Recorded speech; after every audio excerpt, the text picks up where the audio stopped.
What up, my poker peeps? Today is Wednesday, December 13th. And yes, I have won huge in a sports bet. And I'll get to that in just a second.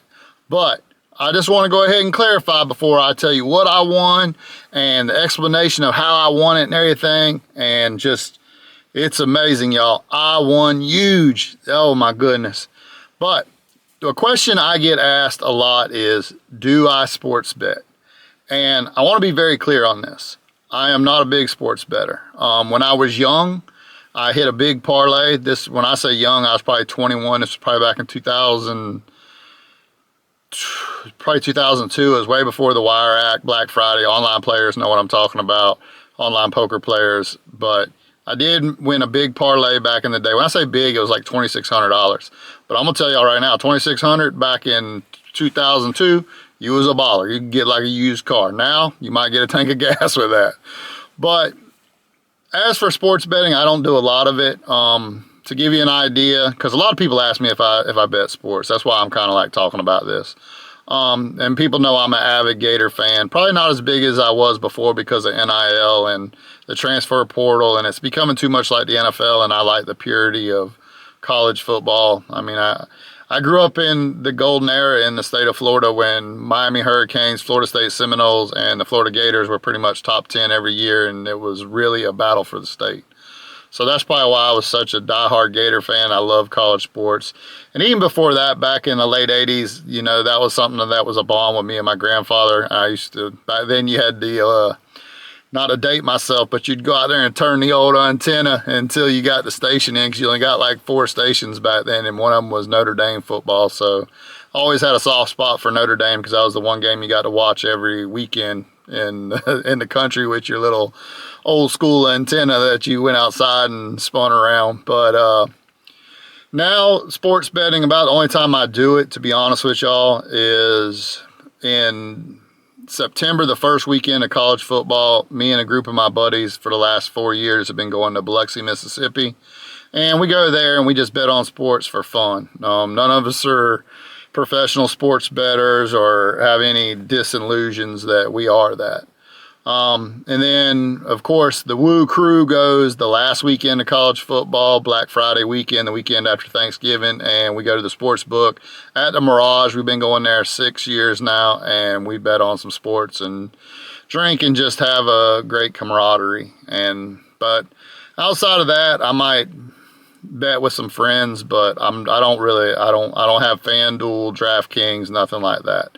So I don't really bet on something I don't like, I can control. Sports betting is really gambling.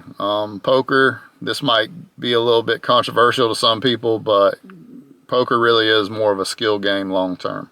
So I figured that a while, so I want to have something a little bit more I can control, and that's why I play poker, and I just don't gamble on slots and stuff like that unless it's just for fun and recreational fun. So without further ado, let's talk about the big, huge sports bet I won. And it was so big that I got it professionally framed by a big time studio coming up, Mad Hatter Productions. So without further ado, check this out, y'all. Yes, I framed my big winnings. Let's zoom it in. Now I know what y'all are thinking.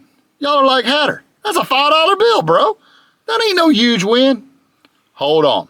Let me explain, y'all. See, this, what y'all think's just a $5 bill in this frame, will be framed and will be on the set of my podcast and be with me for the rest of my life. I will walk before I spend this $5 bill to put in my gas tank. That's how much this $5 bill means to me. And y'all are probably wondering, what's the deal with a $5 bill? Well, let me explain.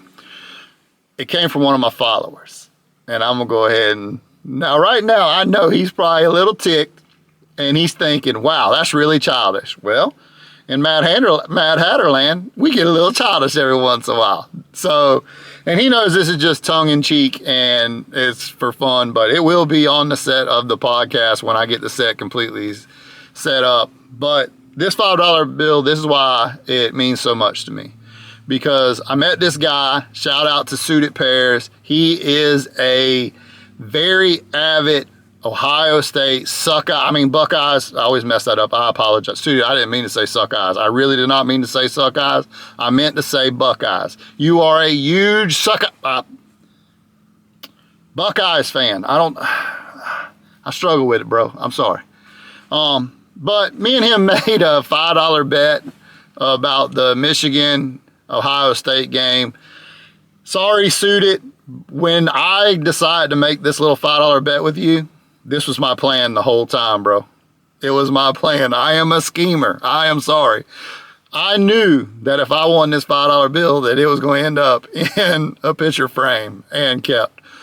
And it's not that you lost the bet, because I know you're honestly, you're the type of fan that Ohio State and any football team should want. You're diehard. You rep them, not just the players. You rep the university, your love for the team. And I got mad respect for that, bro. I get it, man. I'm a Gator fan. So this is definitely not taking shots at you. But the reason this $5 bill is not that I won it, not that Michigan drug y'all. No, that ain't why. The reason this $5 bill means a lot to me is because of you and the person you are. So every time I look at this $5 bill, I'm going to think of you, and that you flew all the way from Ohio to come to Vegas, watch the game with me in the Mirage Sportsbook with the Woo crew, met me, you and Mrs. Suited are amazing. I almost said was, no. Anyways, y'all, I really get this. I need grammar lessons. That's what I need to go take. Anyways, Mrs. Suited, Mr. Suited pairs, y'all are awesome people. I love y'all both to death. It was a pleasure meeting y'all. I know it's just first of many, but I just want y'all to know that when it comes to sports betting, it ain't always monetary. It's funner to me. I think there's another dude, he was making dollar bets the whole time we was there. It's not about the monetary value. It's about having a good time with it and having memories from it. Moving on from that, I won't bring up the Buckeyes again. I'm sorry, man. I'm really struggling. If there's any other Buckeye fans out there, I am really sorry. I apologize. I don't. Maybe I got a stutter. Maybe I think it's Tourette's. It's Tourette's. That's what it is. Like eyes. Yeah, it's Tourette's. That's what it is. I got Tourette's. No offense to anybody who has Tourette's, by the way. But anyways, when it comes to sports betting, as I told y'all before, I hit a parlay. I'll go ahead and tell you the biggest sports bet I've ever won and the biggest sports bet I ever lost to kind of close this video. So the biggest sports bet I ever won was the parlay back in 2002, where I'd parlayed a bunch of NFL teams. It was just dumb luck, and I won $2,600. The most I've ever lost was $1,000, and that was betting Florida State, Florida, Georgia type games. I don't know. I definitely do a lot less of that. Like I said, it ain't the same to me, but I've always loved sports. I played sports when I was young. I love sports. Unfortunately, with the climate and everything, they definitely taken a little bit of love out of it. Maybe it's just that I'm getting older and I see things different. I don't know. I'll always be a Gator fan. Go Gators. And I don't know. But that's kind of my feelings on sports betting. I believe that it's fun to it's fun to be in the sports book, watch the games and put, money on it a little bit, but make sure you gamble responsibly, y'all, because sports betting is definitely gambling. You can't control the outcomes of the game, and if you can, you might get in a lot of trouble for that, just so y'all know. I hope no college athletes are watching this, or Calvin Ridley, I'm looking at you, bud. Nah, just kidding, Calvin Ridley. Don't you play in Jacksonville, you close enough, you come with me. I'm sorry, I apologize. Nah, I'm just kidding. But anyways, I'll go ahead and end it like this. But shout out to Suited Pairs. You know your boy love you. But suck eyes.